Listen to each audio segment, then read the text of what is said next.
Phone পাইলাম না sir, ওই ফোনের মধ্যে অনেক ডকুমেন্ট রয়েছে আমাদের। ফোন কোন গাড়িতে ছিলেন আপনি? ওবিটা বলছে নাকি এটা? উত্তরা।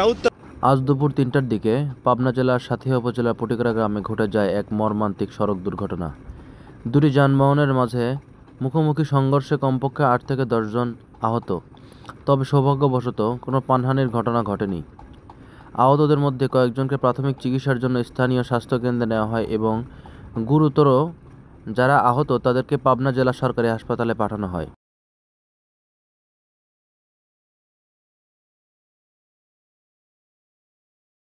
উক্ত দুর্ঘটনার পরে ঘটনাস্থলে পুলিশ পৌঁছায়।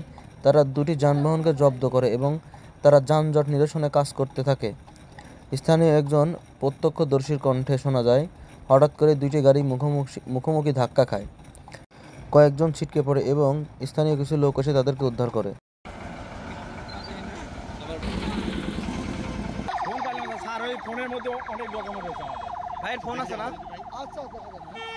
ফোন কোন গাড়িতে ছিলেন আপনি? ওবিটা বলছে নাকি এটা? উত্তরাতে না? স্থানীয় প্রশাসনের পক্ষ থেকে জানানো হয়েছে, দুর্ঘটনার কারণ অনুসন্ধান তদন্ত চলছে এবং সড়কে নিরাপত্তা নিশ্চিত করতে কর্তৃপক্ষের নজরদারি ও সাধারণ মানুষের সচেতনতা বাড়ানোর আহ্বান জানিয়েছেন সংশ্লিষ্টরা।